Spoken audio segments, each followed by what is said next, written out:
Thank you very much. Well, great to see you, Wolfgang, Ambassador Ischinger, and Natalie there, and great to join you all, even if remotely. There's a habit of turning up at occasions such as this and announcing portentously that the West is locked in terminal decline and the Atlantic Alliance is fractured and NATO is in peril and everything we hold dear risks being cast into oblivion.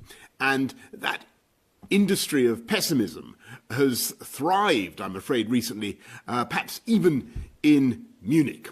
So without wishing for a moment to downplay the challenges and the dangers that we face in the teeth of a global pandemic, let me respectfully suggest that the gloom has been overdone and we're turning a corner.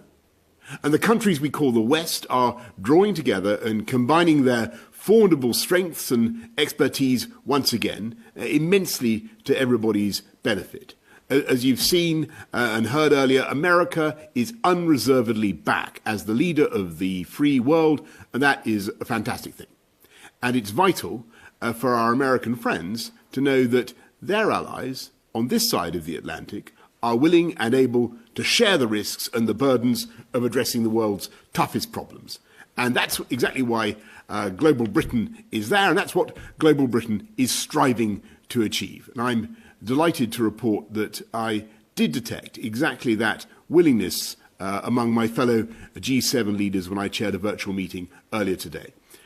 The shared goals of the UK's presidency of the G7 are to help the world to build back better and build back greener after the pandemic and minimise the risk of a catastrophe like this happening again. We all have lessons to learn from an experience that none of us would want to repeat. At the last UN General Assembly, I proposed a 5-point plan to protect the world against future pandemics. And today, the G7 agreed to explore a treaty on pandemic preparedness, working through the World Health Organization, which would enshrine the actions that countries need to take to safeguard everyone against another COVID. I intend to bring together my fellow leaders, scientists, and international organizations for collective defense against the next pathogen, just as we unite against military threats. The heroic endeavours of the world's scientists produced safe and effective vaccines against COVID in barely 300 days. In future, we should aim to telescope that even more. By drawing together our resources, we should seek to develop vaccines against emerging diseases in 100 days. Even in the early weeks of the pandemic, I hope that we in the UK resisted the temptations of a sauve-qui-peut approach, and we tried to keep the flame of global cooperation alive. We helped to establish COVAX, the global alliance to bring COVID vaccines to developing countries, and today Britain ranks among COVAX's biggest donors, with the aim of supplying 1 billion doses to 92 nations. And we will also share the majority of any surplus from our domestic vaccination programme. When Oxford University and AstraZeneca began their momentous effort against COVID, their express aim was to design a vaccine that would be cheap to obtain and easy to store, so that it could be speedily administered by every country. Protecting ourselves also means tracking the virus's mutations, and nearly half of all the genome sequencing of possible COVID variants anywhere in the world has taken place in the UK. Now, we need to mobilise our shared experience to create an early warning system for the next pathogen, enabled by a worldwide network of pandemic surveillance centres. And the UK intends to work alongside the WHO and our friends to bring this about.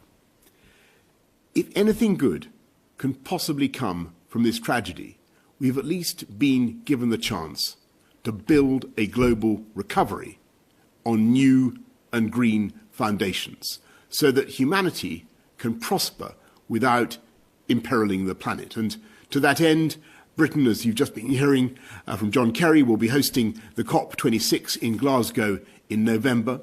And I'm delighted that America, under President Biden's leadership, has rejoined the Paris Agreement. The UK's aim will be to help rally as many countries as possible behind the target of net zero by 2050. We were the first industrialized nation to adopt this goal, and we've made it legally binding and published our plan for a green industrial revolution to show how we will get there. So I hope that other countries will follow the UK's example. But we can only address global problems alongside our friends and extend Britain's influence around the world if the UK itself and our own citizens are safe, including from the terrorist threats that we all face. The starting point of our integrated review of foreign, defence and development policy, which will be published next month, is that the success of global Britain depends on the security of our homeland and the stability of the Euro-Atlantic area. If climate change and pandemics are silent and insidious threats, hostile states may seek to harm our people in more direct and obvious ways, as the Russian state did with reckless abandon in Salisbury 3 years ago, only to collide with the implacable, immovable rock of transatlantic solidarity, sanctions, and coordinated diplomatic expulsions. An outstanding act of collective security for which, once again, I thank our friends. If we are to assure our safety, our democracies need to strengthen their capabilities to meet the rigours of an ever more competitive world. And it's precisely for that reason that we can keep our people safe, by fulfilling our obligations to NATO and enhancing the UK's global influence. That's the reason I've decided to bolster our armed forces with the biggest increase in our defence budget since the Cold War. The UK's defence spending will rise by £24 billion over the next 4 years, comfortably exceeding the NATO pledge to invest 2% of GDP, and ensuring that we retain the biggest defence budget in Europe and the second largest in NATO after the United States. We will focus our investment on the new technologies that will revolutionise warfare, artificial intelligence, unmanned aircraft, directed energy weapons and many others, so that we stand alongside our allies to deter any adversary and preserve the peace. This year, the Royal Navy's new aircraft carrier, HMS Queen Elizabeth, will embark on her maiden deployment, sailing 20,000 nautical miles to the Indo-Pacific and back. On her flight deck will be a squadron of F-35 jets from the US Marine Corps. Among her escorts will be an American destroyer, showing how the British, American and European armed forces can operate hand in glove anywhere in the world. But investing in new capabilities is not an end in itself. The purpose of the military instrument is to strengthen diplomacy and therefore maximise the chances of a success. We do not wish to live in a world of unchecked rivalry or decoupling or obstacles to sensible cooperation and global economic growth. Nor are we concerned solely with trade. I hope the UK has shown by our actions that we will defend our values as well as our interests. For the first time in nearly 50 years, we now have the power to impose independent national sanctions, allowing the UK to act swiftly and robustly. Our first decision was to create a Magnitsky regime designed to punish human rights offenders. The UK then became the first European country to sanction senior figures in Belarus after the stolen election. We've now imposed sanctions on over 50 human rights violators, including from Russia, Myanmar and Zimbabwe. We have consistently spoken out against China's repression of the Uyghur people in Xinjiang province and will continue to do so. We've introduced new measures to ensure that the supply chains of UK companies are not tainted by the violations in Xinjiang. After China broke a treaty and imposed a repressive national security law on Hong Kong, the UK offered nearly 3 million of the territory's people a route to British citizenship. We acted quickly and willingly with cross-party support at home, to keep faith with the people of Hong Kong. Now that we've left the EU, Parliament has a greater say over foreign policy, and this has only reinforced our national determination to be a force for good in the world. Britain is working alongside France, Germany, and the United States in a transatlantic quad to address the most pressing security issues, including Iran. And I sense a new resolve among our European friends and allies to come together and act again with unity and determination. And we witnessed that spirit after the attempted murder of Alexei Navalny as he recovered in a hospital bed in Berlin. While NATO was being written off in some places, the supertanker of European defence spending was quietly beginning to turn.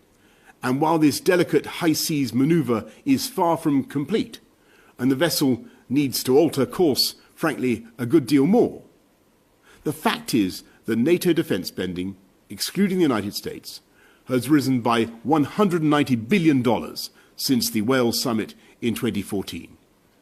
When our allies on the eastern flank sought reassurance about their security, NATO responded by deploying a multinational force in Poland and the Baltic states. And the UK was proud to make the biggest single contribution, leading the battle group in Estonia, showing that we mean it when we say that our commitment to European security is unconditional and immovable. I believe that Europe increasingly recognises the necessity of joining our American friends to rediscover that far-sighted leadership and the spirit of adventure and transatlantic unity that made our two continents great in the first place. A new world is rising up around us. Patterns of trade and commerce are changing. The global centre of gravity is moving eastwards. The technological revolution proceeds with blistering speed. But none of us should fear or resent these changes. Free societies are united by their faith in liberal democracy, the rule of law, and free markets, which surely comprise the great trinity of human progress. Free countries, many of them located far beyond the geographical West, by the way, possess a boundless and inherent ability to release the talents and enterprise of their people to master and adapt to change. It is no coincidence that of the 10 most innovative nations in the world, as ranked by the Global Innovation Index in 2020, all but one are liberal democracies. There is no reason why our countries should not be stronger and safer in 2030 or indeed 2050 than today, provided we share the burden, compete successfully, and seek out friends and partners wherever they may be found. So I've invited South Korea and Australia and India to attend the next G7 summit as guests alongside leading international organisations. So let's resist any temptation to bemoan the changes around us. Let's build a coalition for openness and innovation, reaching beyond established alliances and the confines of geography. Proud of our history, but free of any temptation to turn back the clock, and harnessing the genius of open societies to flourish in an era of renewed competition. Let's respectfully dispel the air of pessimism that has sometimes attended our conferences. America and Europe, side by side, have the ability to prove once again the innate advantages of free nations and to succeed in forging our own destiny. Thank you very much.